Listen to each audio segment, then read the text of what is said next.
Dry leaves rustled under Amos's feet as he approached the cave. He paused for a moment and winced as his empty stomach growled, making even more noise. Still, Amos gazed at the opening just ahead. The lawman was a bungling woodsman at best, yet here he was, stalking the greatest game of all, a wanted man. Blood drummed in his ears, and his heart seemed to skip a beat with every step. He stood tense, yet trembling, because if the man he was looking for was in fact in that cave, he was probably now well aware of the lawman's approach. Amos began to move forward, inches at a time. He was a town-bred man, clearly out of his element in the rugged wilds of these mountains. Yet, the deputy sheriff had been on the trail for 2 solid days. And in his haste, he hadn't even put on his uniform. Instead, he was dressed in plain clothes that were now dirty and torn from his journey through the thick briars and rocky terrain. Worst of all, he was lightheaded from the lack of food, but he did the best he could to push the hunger pains aside as he recklessly plunged into the cave.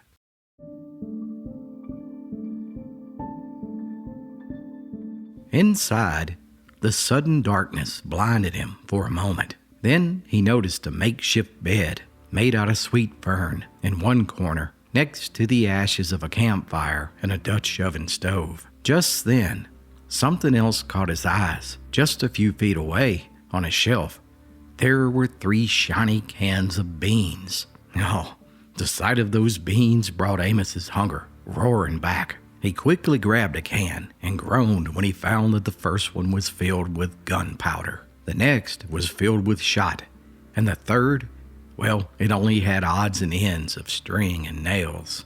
Suddenly, there was a noise from behind. In the doorway stood a figure that raised the hair on Amos's head, sending a chilly sensation throughout his body. There stood a tall man. His mane of black hair was blowing unchecked about his shoulders. He stood turned away from Amos, having halted in the doorway as if to take one last look around before entering the cave. He was also examining one of his own hands, and in that moment, a small shivering moan escaped him. A rifle rested in the hollow of his arm, and Amos could see the outline of a large Colt pistol hanging on the one side of his belt, and a long knife strapped to the other. Amos gulped, and then it went swiftly through his mind that those who sent him on this errand should have warned him about the size of his quarry. Suddenly, Amos panicked and spoke. "Excuse me, sir. I must beg your pardon. I was pert near dead beat and powerful famished, and so I just crawled in here looking for a bite of food." The tall figure in the doorway slowly turned, and a strange chill fell upon Amos as he recognized the wanted man's face. The outlaw's big, dark eyes looked the intruder up and down, and in a full, gravelly voice that was unexpectedly gentle, the owner of the cave spoke. "Howdy, stranger. I didn't see you come up on account of me cutting my hand with this here gun." He came towards Amos with his bleeding hand outstretched. Now was the deputy sheriff's moment. All he had to do was handcuff the outlaw. Yet, he didn't. Instead, he examined the hand, which was torn and lacerated on the gun hammer, and with exclamations of sympathy, Amos proceeded to bind it up with strips torn from his own handkerchief. "Snagged," Amos said as he noted how the great muscle of the thumb was torn across. "I don't see how you ever did that on a gun hammer. I've nursed a good bit of wounds, but I tell you right now, this here hand, oh, it's bad, 'cause it's torn clean in two. And I tell you, the look of this here, it reminds me of a tear that only a bullet could make." He rambled on nervously as he attended the big man's wound. "You let me clean it now. It'll hurt some, but it'll save you some trouble after a while. You get set down on the bed. Where can I fetch some water?" "Well, there's a spring around the turn in the cave over there." With that, Amos took one of the tin cans and emptied its contents, talking all the while as though he was trying to prevent the outlaw from speaking. "Yeah, I got lost today," he volunteered, as he cleansed the wound skillfully and drew its ragged lips together. "Golly, you sure tore that thumb up good. You won't hardly be able to do nothing with that hand for a spell." "Yes, sir, I got lost in the woods today. That's what I did. To me, one tree just looks pretty much just like the other. And each old rock is just the same as the next one. I reckon I've walked 20 miles since sunup." The outlaw gave a long, curious look at Amos, as if he were sizing up his story. "Well, you're mighty handy about this sort of thing. I reckon I'll have a tough time here alone till my hand heals." "Oh, don't you worry about that a bit. I'll stay with you a while. I ain't the type to leave a man in such a fix. Besides, I ain't got nothing in particular to do, and nowhere in particular to go anyhow." His host's eyes dwelt on him. "Well now, that'd be mighty kind of you, stranger." All the while, in Amos's pocket, a pair of steel handcuffs clinked against each other. At any moment, while he was dressing the outlaw's hand, he could have snapped them upon the outlaw's great wrist and made him his prisoner. Yet, an hour later, when the big man had told him of a string of fish that was tied down in the branch, and of a small cellar down by the spring containing fresh honeycomb and cold cornbread, the two men sat together at supper like brothers. They talked over the fire with the freedom and abandon of complete strangers that the circumstances allowed.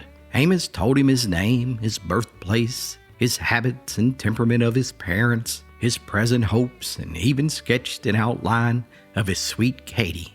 Oh, Katie, who was waiting for him, for when he had enough money to buy that little farm down in Henderson County, North Carolina. Meanwhile, on the other hand, the host had not even offered up his name. And that night, as they divided the bed into two separate bundles of fern and pine needles and placed each bed on opposite corners of the cave, the men settled down for the night. And later on, after good nights had been exchanged and Amos was sure that his host was asleep, he stirred and slowly turned over to make sure. But in that moment, the deep voice across the room broke the silence. "Well, I guess you might as well call me Otis." Amos was exhausted from the past 2 days, so he fell asleep and the night passed quickly. Hey guys, JD Phillips here from the Appalachia channel and the Appalachian Storyteller. I hope you're enjoying today's story.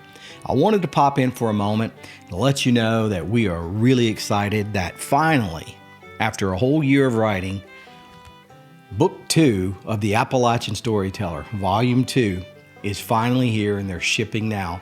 Right now you can get both books at the appalachianchannel.com or the appalachianstoryteller.com. Thanks so much, and back to the story. He rose at sunrise and was a little surprised to find that his host was still sleeping.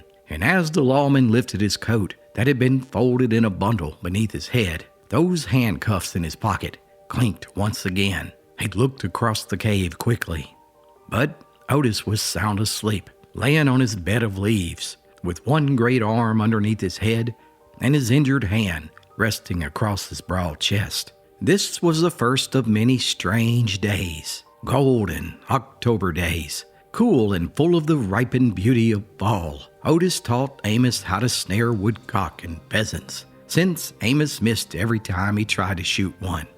"Now ain't that the devil?" Amos exclaimed after he had let his third bird get away unharmed.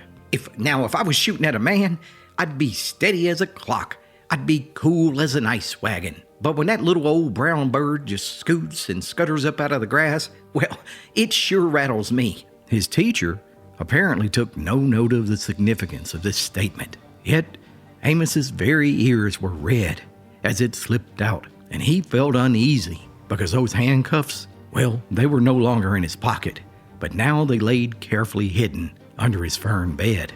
Nevertheless, the days passed, and each day Amos dressed his host's hand and began to appreciate the man that he was supposed to arrest. Well, if he'd been an ugly, common-looking brute, I'd have nabbed him in a minute, Amos told himself weakly. And every day, those handcuffs under the dried fern leaves laid heavier upon his soul.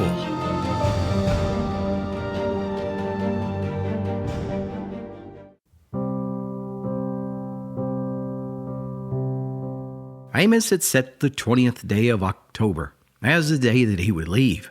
But the night before, Amos was conflicted. You see, it's like this. Katie, well, she's the best girl and the prettiest one I've ever seen. But she's got a paw that'll hit her every time the drink's in him.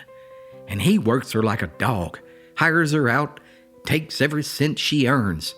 And her ma, God rest her soul, well, she's been dead for 2 years. And now the old man is marrying in and taking in a home a woman that ain't fit for my Katie to be with. And when I heard of it, I told her, Katie, I'll take you out of that hole. And then I told her about that reward money that was offered. I just knew it would be easy. And Katie and I, we'd be married inside of a month. And that's what brought me up here, into the mountains and to this cave. And now, I've been thinking about Katie a heap in these last few days. And here it is. I'm going home with empty hands. And I'm going to have to say to her, Katie, would you please just take me as I am, without a job, because I know for a fact that I won't have a job if I go back empty-handed. But I'll say, Katie, can you please just take me as I am and wait just a little spell for a farm? And I guess she'll do it. I guess she'll take me. You see, I've got that kind of love for her that makes me think that she'll take me. Otis, have you ever loved a woman like that? I mean, did you ever love one so much that it felt like you could trust her just the same as you trust yourself?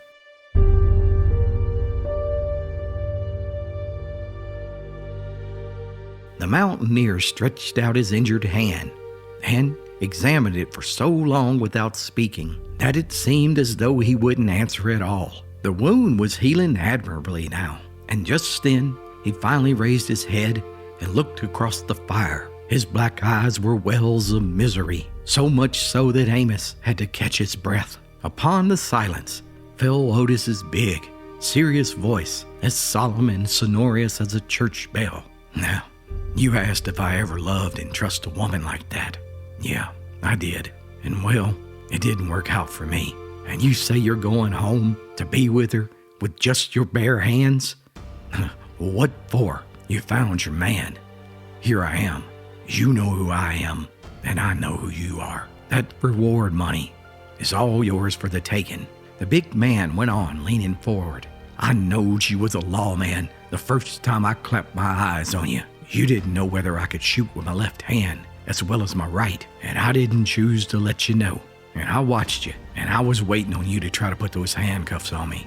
Well, any minute after you found out my hand was a mess, and there were plenty of times when I was asleep, or you thought I was. Why didn't you do it? Why didn't you try? I know you've got that pair of handcuffs under your bed. Amos's face reddened with shame and grief as he dragged the handcuffs from their hiding place. Otis took them from Amos's hands and thereafter swung them thoughtfully in his strong, calloused fingers as he talked. You mean to tell me you're going away without making use of these? Well, the truth is, I'm sick of living this way. After you leave, I'll be all alone in this cave again, and I'm as apt to put that muzzle of my gun in my mouth. No, that's how I feel most of the time. I'll tell you what you do, Amos. You just take these and put them on me, and take me down to Henderson County and collect that reward money. That'll square things up for you and the poor little gal. What do you say? Amos's face twisted as though he had bitten into a crab apple. I don't think I can. I don't know why, but I just can't make myself do it. And well, why don't you sleep on it tonight? You'll make the right decision in the morning.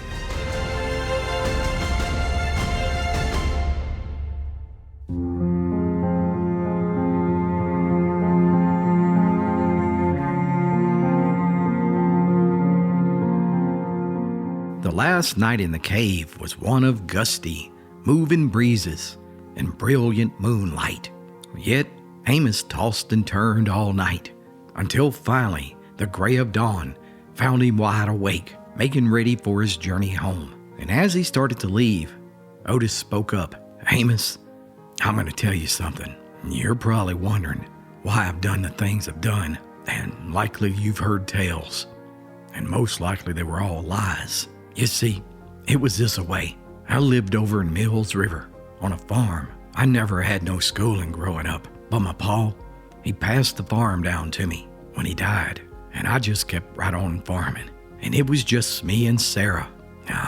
We had been sweethearts ever since we were both young'uns, and we were just at the beginning of our lives, only a few weeks from being married. And anyhow, the coal company had been trying to buy my land for years, but I wouldn't sell. They were dirty folks, and they had all the politicians in their back pockets. Sarah and I went down to the courthouse to sign the paperwork and get hitched. But when we got there, there were several big shots from the coal company in the courthouse that day. And when we went to sign that marriage paperwork, the court clerk asked me for my signature and told me that Sarah, she had to sign a different paper. So I signed my ex, and that court clerk, he just smiled. He rolled up the paper and put it in his coat and started laughing.